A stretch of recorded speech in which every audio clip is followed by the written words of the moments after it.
Hello friends समस्त को city education channel को स्वागत करुच्ची।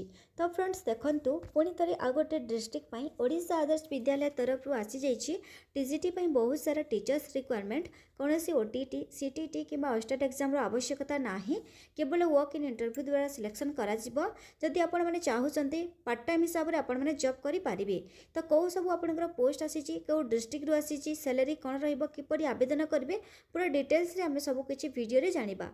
तो देखो ये हूँ जहाँकि आपंकर आडभर्टाइजमेंट आपण मैंने देखिपे केन्द्रापड़ा ओएबी स्कूल तरफ ये आडभर्टाइजमेंट आसी केवल वर्क इन इंटरव्यू द्वारा सिलेक्शन एंड नोटिफिकेशन रिलीज होती जहाँकि 28 फेब्रुआरी। तो देखिपे आपंकर प्योरली यहाँ पार्ट टाइम कंट्राक्चुअल टीचर्स अटे। तो कौ सब पोस्ट गुड़ाक अच्छी देखूँ टीजीटी आपंकर TGT English TGT Odia TGT Hindi TGT Sanskrit TGT mathematics TGT science and TGT social science. तो एजुकेशनल क्वालिफिकेशन कथा जदि कहबा जदि आपनकर ग्रेजुएट विथ बीएड अच्छी तो आपण माने अप्लाई करि परिबे पोस्ट पई। तापरे देखंतु सैलरी रही पर मंथ 20,000। तापरे देखंतु आपनकर आ गोटे एठारे दिया जाइछि कि जो मानकर स्पेशल बीएड रही देखि परतिबे कैंडिडेट हैविंग स्पेशल बीएड और DEd are not eligible for the post of TGT. Special BEd जो माने करिसंती ए पोस्ट पई से माने एलिजिबल नोह बोली कहा जाइछि।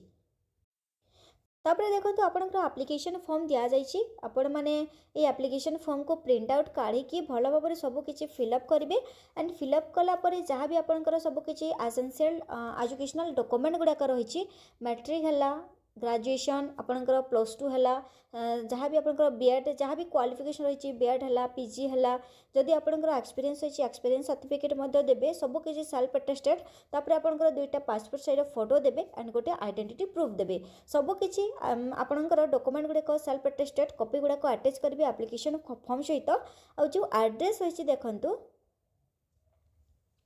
ये एड्रेस रे आपण मैंने देखंतु ये एड्रेस रे आपण को मेल करने को पड़ो मेल दि जाइए सहित आपण मैंने सबमिट करेंगे रजिस्ट्रेटेड पोस्ट किंबा स्पीड पोस्ट थ्रू आपन को अप्लाई करने को पड़ो मेल आपन को करने को पड़ो सहित रजिस्ट्रेटेड हो कि स्पीड पोस्ट द्वारा आपन को माने सेंड करने को पड़ो।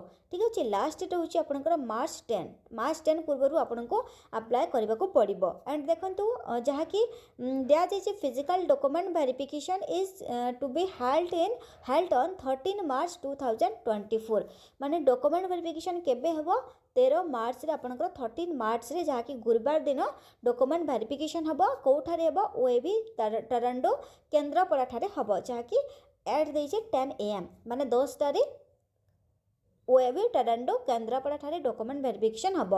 आ एप्लिकेशन आपनकर एप्लिकेशन फॉर्म को सेंड करिवार लास्ट डेट होची माने मार्च। ठीक अच्छे मार्च 10 पूर्व ही आपन को सबमिट करने को पड़ो। फ्रेंड्स देखंतु ये थिला आपनकर जहाँकि केन्द्रापड़ा डिस्ट्रिक्ट तरफ ओएबी स्कूल रे आसीथिबा टीचर्स रिक्वायरमेंट जदि आपनको पीडीएफ दरकार तो आपण मैंने टेलीग्राम चैनल रे जॉइन चंतु सेठी आपनको पीडीएफ मिली जिवो। जदि आपनको आज वीडियो पसंद लागला वीडियो को लाइक करंतु एंड अधिक अधिक मात्रा रे फ्रेंड मान सह शेयर करंतु। आ ए भलिया वीडियो आपण मैंने जदि देखिबा को चाहउचंती अपडेट्स गुडा जानिबा को चाहउचंती ए पर्यंत चैनल को सब्सक्राइब करनांती ताले चैनल को सब्सक्राइब कर रखंतु। पुणी देखा नेक्स्ट आ गोटे अपडेट सहित। धन्यवाद।